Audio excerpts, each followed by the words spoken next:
La peur. Peut-être que la peur prend beaucoup de place dans votre vie. Peut-être que la peur vous handicape. Vous avez l'impression que votre vie est dirigée par la peur. Et du coup, on s'aperçoit, quand on a souvent peur, que c'est pas si facile de s'en débarrasser. Et il y a peut-être une raison à ça, c'est que la peur prend plusieurs visages. Et si on a réussi à dépasser un des aspects de la peur, ben il reste les autres. Donc c'est ce que j'aimerais vous parler aujourd'hui de ça, de ces 4 aspects que sont l'identité, le ridicule, le jugement et les conséquences. On va voir ça en détail, hein, l'identité, le ridicule, sentiment de ridicule, le fait de se sentir jugé, qu'on le soit réellement ou pas d'ailleurs, et puis les conséquences de nos actions qui peuvent faire peur. Et donc si on a un aspect sur lequel, si on a travaillé que sur un seul aspect, on peut toujours continuer à avoir peur parce qu'il reste les autres. Donc commençons par l'identité. L'identité, c'est ce que vous vous dites sur vous. Alors il faut savoir que l'identité c'est un besoin à la base, hein. On a tous besoin d'avoir une identité. Alors je suis pas un expert de la question, mais je pense que ça rejoint aussi une notion d'estime personnelle, le fait de se sentir bien dans son identité, d'avoir une image de soi qui reste positive, ou en tout cas pas super négative, parce que c'est souvent ça le problème avec l'identité. Et alors il y a un autre problème avec l'identité, c'est que l'identité c'est ce qu'on se dit comme histoire sur soi-même, qu'on devrait ou ne devrait pas être. Par exemple, un homme, ça ne fait pas ci ou ça. Une femme, ça ne fait pas ci ou ça. Un adulte, un adulte, ça doit travailler. Donc si vous êtes au chômage, votre identité d'adulte, elle est impactée. Parce que vous vous imaginez pas qu'un adulte, ça peut être au chômage. Quelqu'un de normal doit être comme ci, comme ça. Et donc, toutes ces choses qu'on se dit sur soi, elles viennent faire conflit. Alors si par exemple, un jour, vous apprenez, comme moi je l'ai appris, que vous êtes autiste, votre identité peut être impactée, dans le sens où vous avez une image de ce que peut être un autiste, et vous avez une image de vous, et ça peut faire conflit. Vous dites, mais moi je me sens pas ça, je me sens pas autiste, je me sens pas l'image que j'ai des autistes.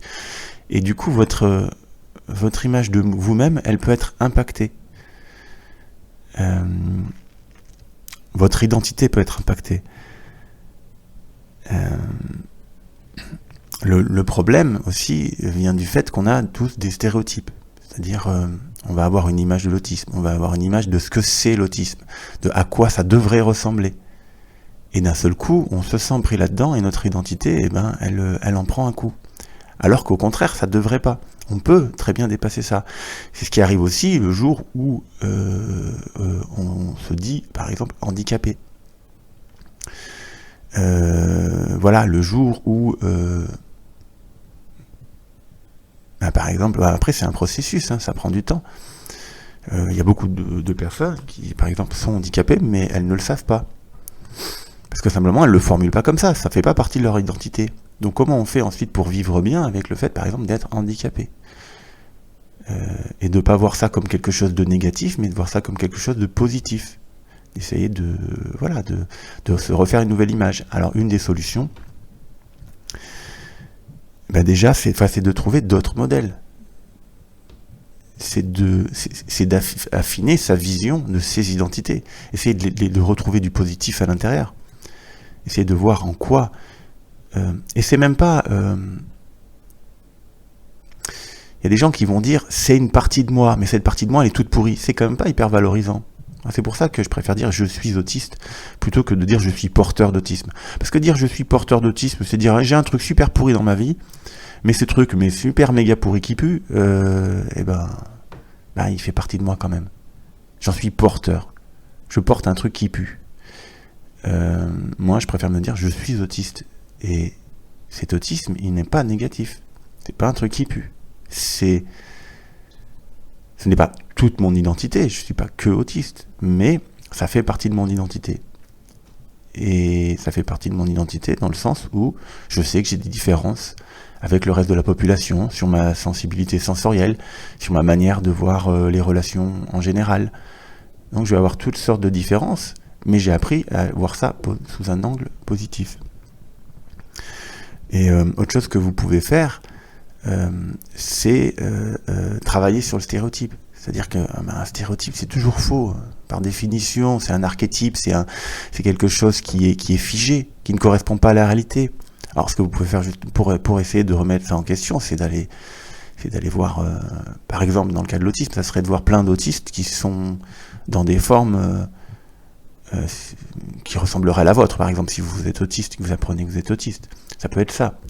Ça peut être vous êtes nouvellement chômeur, allez voir d'autres chômeurs, peut-être qui font plein de choses passionnantes et intéressantes, et qui iront à l'encontre de l'image que vous avez du chômeur classique, j'en sais rien. Peu importe, finalement, l'idée c'est d'essayer d'affiner cette vision que vous avez pour casser ce mythe, en fait, pour casser ce truc de moi je peux pas être ça parce que je me reconnais pas là-dedans. Et un dernier point, ça va être le recadrage.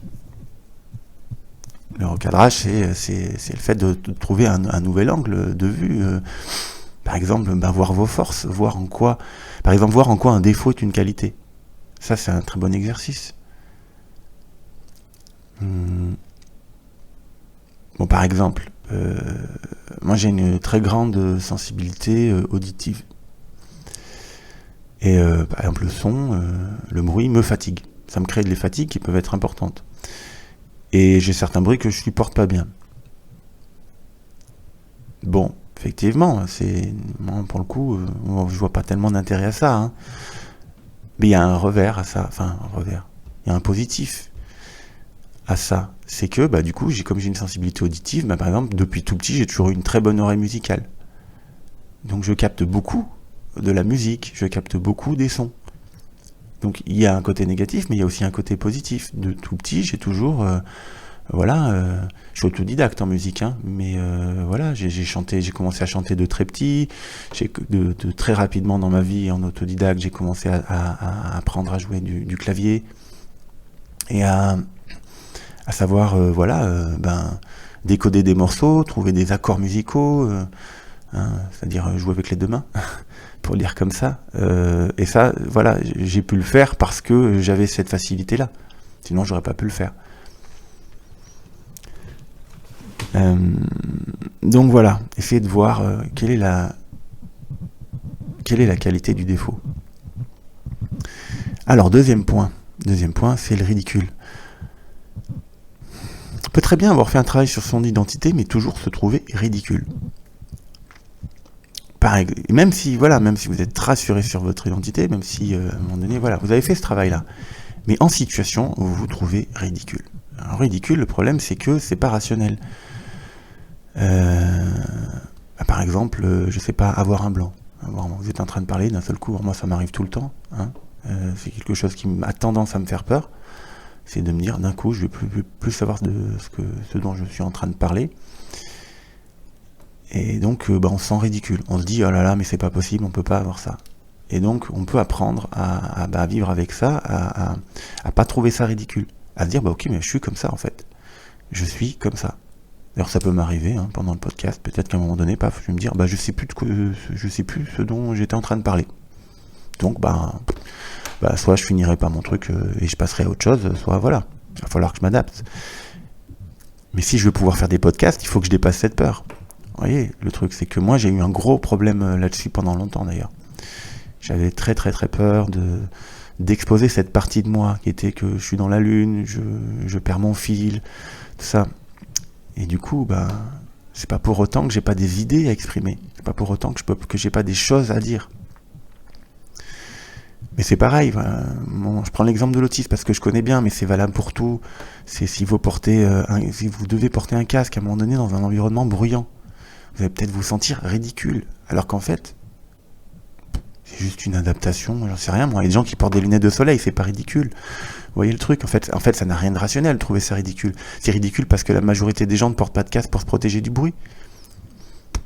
Et si demain, plus personne portait des lunettes de soleil parce que les gens, il y aurait un truc qui ferait qu'ils seraient plus du tout sensibles au soleil. Il faudrait que vous ne portiez plus jamais de lunettes de soleil. En fait, ça a rien de rationnel. C'est juste chacun se protège comme il a envie de se protéger. Un casque, ça sert à protéger du son.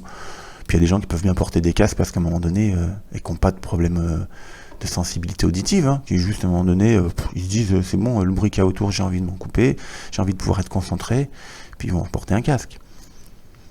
Mais bon, il peut y avoir pire, il peut y avoir par exemple, vous avez tendance à vous balancer, vous pouvez trouver ça ridicule, alors que peut-être que ça vous fait du bien. Voilà, mais sur un tout autre registre, vous pouvez trouver ça ridicule, un homme qui tient la main d'un autre homme, parce que ben voilà, on en revient un peu à l'identité, ce que je disais tout à l'heure. Voilà, ben un homme, ça ne fait pas quoi? Ben un homme, ça ne tient pas la main d'un autre homme. On peut avoir ce sentiment de ridicule. Alors, c'est pas un gros problème en soi, mais ce sont des aspects de soi qu'on peut gommer. Si vous êtes homosexuel, si vous êtes bisexuel, et que vous êtes un homme, ben peut-être que vous allez vouloir prendre la main d'un homme, parce que voilà, j'en sais rien. Voilà, ça sera affectif, ça sera... quelque chose va vous pousser à ça. Et donc si vous trouvez ça ridicule, vous n'allez pas le faire. Donc vous allez louper une partie de votre vie. Une partie de ce qui vous compose. Donc elle est toujours là la question.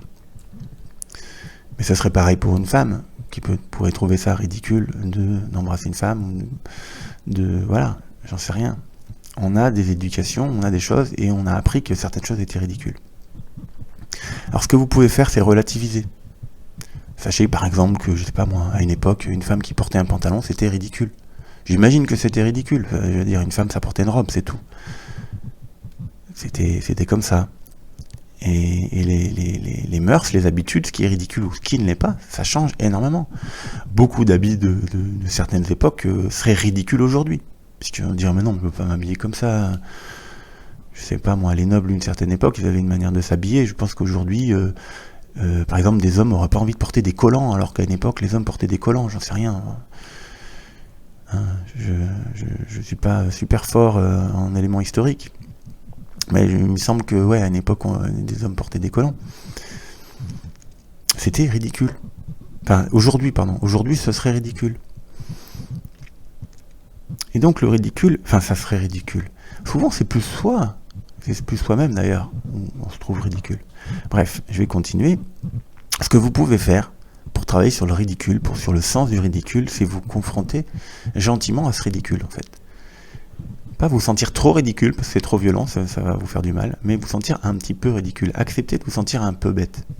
Moi, par exemple, qui donne des cours de théâtre, on fait des petits jeux comme ça. Alors, le but, c'est pas de se pousser à être trop ridicule, mais se pousser un petit peu. Alors, par exemple, si on le fait tous ensemble, ça c'est quelque chose que je fais souvent, on va être tous ensemble un tout petit peu ridicule. Et en fait, ça aide. C'est con, mais voilà, si on est plein à faire quelque chose d'un peu con, ça aide. Par exemple, il y a un exercice comme ça où on marche, je sais pas comment dire, c'est pas comme une marche de canard, mais on fait un grand sourire en marchant. Voilà, c'est une démarche qui peut paraître un peu ridicule. Et on le fait tous ensemble. Et puis finalement, à force de le faire, au bout d'un moment, on trouve ça marrant, c'est tout en fait. On trouve ça marrant. Donc se confronter doucement, faire ça en faux, se l'imaginer, commencer à se l'imaginer. Si on commence à se l'imaginer, ça sera un peu moins dur de le faire pour de faux. Si on le fait pour de faux, ça sera un peu moins dur de le faire pour de vrai. Mais il y a d'autres points, il y en a encore deux. Il y a le jugement. On peut se dire, ok, l'identité c'est ok, c'est bon, il n'y a pas de souci. Le ridicule, ça va. Mais alors surtout qu'on ne me juge pas. Le problème c'est que ça peut arriver, le jugement. Vous pouvez croire qu'on vous juge. Il existe un risque. Alors comment gérer ça? Alors moi je vais vous donner un exemple de truc où en termes d'identité ça me posait pas problème, en termes de ridicule ça me posait pas problème non plus, puisque je me sentais pas du tout ridicule.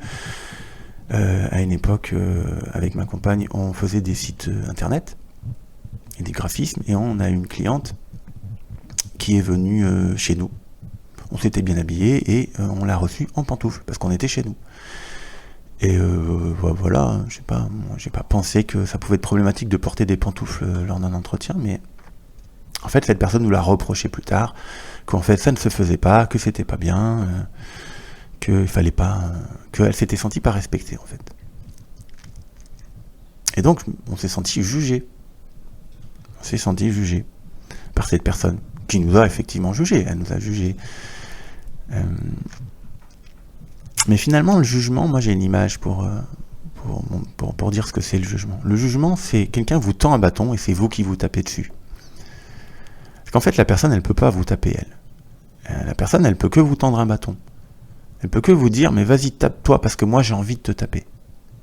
Et voilà ce que la personne, elle peut vous dire. Elle peut juste vous dire ça. Et la question, c'est est-ce que vous obéissez à sa demande? Est-ce que vous vous dites, ok, moi aussi, j'adhère à ce que tu dis, quand tu me dis que je suis que je suis ça, bah ok, j'adhère à ça. Autrement dit, on se juge. L'autre nous juge, et en retour, on se juge. Ou en retour, ça arrive aussi, on juge l'autre. Alors, ce qui est plus difficile et peut-être plus intéressant, c'est de sortir du jugement. S'autoriser à ne pas adhérer à ça, ça signifie d'accepter que la personne a jugé.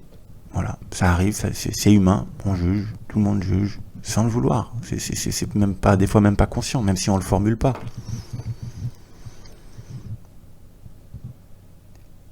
Et quelque chose qui peut vous aider aussi, c'est de vous entourer de personnes qui ne vont pas vous juger, justement. On pourrait dire que il faut se confronter au jugement, tout ça. Non, en fait, c'est plutôt le contraire. Plus vous aurez un socle solide de personnes qui vous entourent, qui ne vous jugent pas, et qui vous apportent du soutien inconditionnel, plus le jugement et moins le jugement vous atteindra, en fait. Donc, renforcez-vous, c'est une bonne idée. Dernier point sur le jugement, c'est la communication non violente, qui explique que derrière un jugement, en fait, le jugement n'est pas intéressant. Le jugement, ce sont des pensées. Les pensées, c'est impalpable, en fait. Ce sont des pensées, c'est un film que la personne se fait à un moment donné. Et en communication non violente, on apprend à dépasser ça et à voir ce qui est vivant dans la personne. Ce qui est vivant, ce sont ses sentiments. Qu'est-ce qu'elle ressent? Est-ce qu'elle a peur? Est-ce qu'elle est triste? Et quels sont ses besoins? Et on apprend à décoder comme ça. Ça peut être, alors c'est une solution qui prend du temps, ça, hein, c'est plutôt long, mais c'est plus long, mais savoir que derrière un jugement, il y a une vraie personne qui a une vulnérabilité, en fait. Ça peut vous aider. Par exemple, la personne qui s'est sentie pas respectée, je sais pas pourquoi elle a senti ça. Pourquoi, pour elle, c'était une évidence que porter des pantoufles, ce n'était pas la respecter. Mais en fait, derrière ça, elle avait effectivement un besoin, des besoins. Peut-être qu'elle a besoin d'avoir une bonne estime d'elle-même. Je ne sais pas. Peut-être que c'est quelque chose qui lui manque dans la vie. Peut-être que, alors apparemment, elle était en début de son projet. Peut-être que le fait d'être elle-même dans une situation précaire la faisait sentir bête et ridicule elle-même. Et donc si elle se sent bête et ridicule elle-même, peut-être que voilà, elle se sent vulnérable et qu'elle a besoin d'être valorisée dans son identité, justement. On en revient un peu au même problème. Hein. Ce qui est valable pour vous, dans vos peurs, peut être valable pour l'autre personne. Peut-être que la personne elle-même a ses propres problèmes. Voilà. Et on va passer au dernier point. Encore une fois, peut-être que vous êtes ok avec votre identité, vous vous sentez plus ridicule, vous avez réussi à dépasser un peu la peur du jugement, mais vous avez peur des conséquences. Alors ça, c'est effectivement un problème. Parce que, par exemple, cette personne-là, elle nous a pas seulement jugé, mais elle n'a pas voulu bosser avec nous. Il y a une conséquence.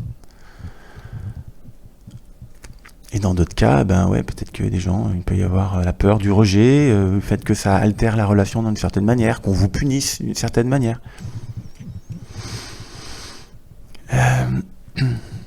Voilà, il y a plusieurs choses sur lesquelles on peut travailler. Première chose, ça va être déjà d'essayer d'apprendre à résoudre les conflits et les problèmes. Réussir à démêler ça, à essayer de réengager la conversation. À l'aide de compétences en communication, par exemple. Essayer d'améliorer sa communication, réussir à se confronter au conflit. Souvent, on a peur du conflit. Donc, réussir à s'exposer au conflit, réussir à rentrer dans le conflit pour résoudre les choses, ça peut être très intéressant. Parce que les conséquences sont pas forcément définitives. La personne peut nous rejeter dans un premier temps, mais on peut renouer une relation. Et puis bon, bien entendu, les conséquences sont plutôt rares en fait, en réalité. Un autre point, une autre chose qui peut vous aider à ne pas avoir peur des conséquences, c'est de vous dire qu'il y a une diversité des profils et des fonctionnements. Moi, ce que j'ai fait par rapport à ce problème de pantoufle, c'est que j'en ai parlé dans mon réseau, j'en ai parlé à beaucoup de gens, et beaucoup de gens m'ont rassuré, par exemple. J'ai pu voir qu'en fait, beaucoup de gens n'auraient pas réagi comme ça. Moi, à ce moment-là, je le savais pas. Je pensais que, en gros, porter des pantoufles, c'était juste nul et ridicule. Et beaucoup de gens m'ont rassuré en disant,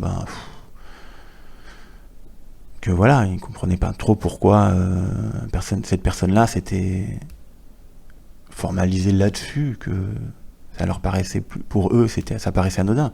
Donc, ce qui peut paraître horrible pour une personne peut apparaître complètement anodin pour une autre, en fait. Donc comprendre que tout le monde ne pense pas pareil, c'est vraiment le point super important. Tout le monde ne pense pas pareil. Il y a une diversité des fonctionnements, une diversité des profils. Je trouve que s'entourer de gens qui sont ouverts d'esprit, ça peut être encore une fois une bonne solution, quoi. Si vous avez un socle de personnes qui ne sont pas dans le jugement, ça peut vraiment vous aider. Donc voilà, on en revient un peu à avoir un socle, un réseau, des gens qui sont autour de vous et qui vous montrent que vous pouvez être vous-même et vous n'en subirez pas les conséquences. Et ça, on finit par l'intégrer. Moi, il y a plein de choses qui me faisaient énormément peur, qui me font beaucoup moins peur aujourd'hui. Voilà, par exemple, à une époque, j'aurais pas osé parler de cette histoire de pantoufles. J'aurais pas osé parler que je porte des bouchons d'oreilles parce que je suis sensible au bruit. Je sais pas, ça aurait été des choses, je me serais senti ridicule, j'aurais été heurté dans mon identité, j'en sais rien, j'aurais peur du jugement, enfin tout, quoi. Et pour ça, le fait de m'entourer d'un réseau qui est bienveillant, qui me comprend, à qui je peux parler, ça m'a beaucoup aidé. Le fait de me confronter à ça, de me confronter par la parole à ça, ça m'a beaucoup aidé et j'ai progressé. Et pour finir, sur les conséquences, et aussi vous pouvez bâtir une indépendance.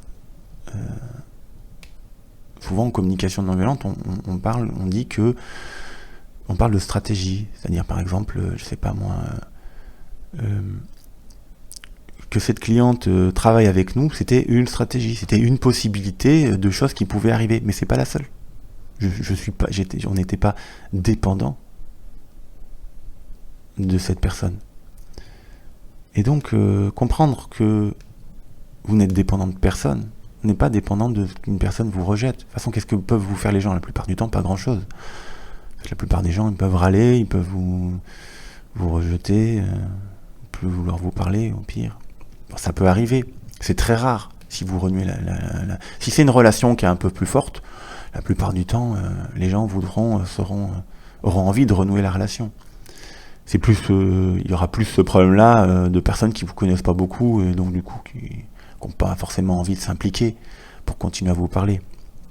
Mais donc du coup, essayez d'avoir une indépendance par rapport aux conséquences. Comprendre que vous pouvez bâtir une autonomie parce que vos besoins, vous pouvez les satisfaire de plein de manières différentes. Comprendre que vos besoins, vous ne dépendez pas d'une personne et que vous pouvez les satisfaire de plein d'autres manières, peut faire que vous voulez vous sentir plus solide par rapport à ça. Vous n'allez plus dépendre d'une seule personne. Alors pour autant, c'est pas évident, hein. Tout ça, ça demande beaucoup de travail. J'en ai bien conscience. Vraiment, la première chose que je vous recommande de faire, c'est vraiment vous entourer de gens bienveillants.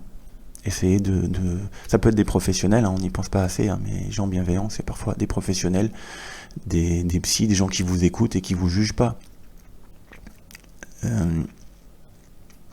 Mais voilà, après il y a aussi des milieux, des gens qui ont des fois vécu la même chose que vous et qui du coup eux-mêmes donc vont pas vous juger parce que eux-mêmes ont souffert de ça. Donc voilà.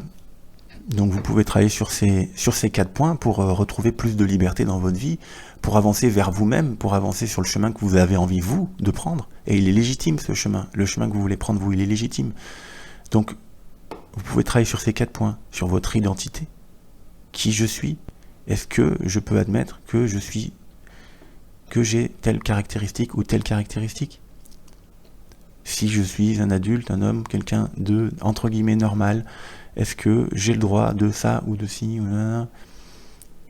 Est-ce que pour quelqu'un qui est de ma famille, dans ma famille, on est comme ci, on est comme ça, ça c'est une identité aussi. L'identité familiale, c'est une identité. Est-ce que pour quelqu'un de ma famille, j'ai le droit d'être comme ci ou comme ça? Ensuite, il va y avoir le ridicule, c'est-à-dire que même si vous avez travaillé sur l'identité, il va y avoir le ridicule, ce sentiment de ridicule, qui va peut-être vous parasiter, vous sentez bête avec ce que vous voulez faire. Ensuite, vous allez avoir la peur du jugement, et ensuite vous allez avoir la peur des conséquences. Alors c'est pas un travail linéaire, vous pouvez travailler sur les 4, et si vous travaillez sur votre réseau, vous travaillerez sur les 4. Si vous exposez, vous vous confrontez à des gens qui vont être ouverts d'esprit, qui vont vous accueillir, qui vont être bienveillants avec vous. Voilà, après ça peut être regarder des vidéos sur YouTube, des gens bienveillants qui vont parler positivement de ce que vous ressentez, vous, que vous êtes. Ça va vraiment vous aider. Donc regardez sur YouTube des gens qui ont des mots positifs, qui eux-mêmes ont fait un travail sur leur identité, sentiment de ridicule, sur leur jugement, qui ont appris à accepter les conséquences que ça pouvait avoir dans leur vie. Tout ça, vous pouvez le voir avec aussi des vidéos, des podcasts, voilà, toutes sortes de gens qui ont réussi à eux-mêmes à avancer là-dessus. Vous serez aidés par d'autres. Donc voilà, ça sera le mot de la fin. Pour être libre, paradoxalement, et pour gagner en autonomie, vous pouvez compter sur d'autres personnes.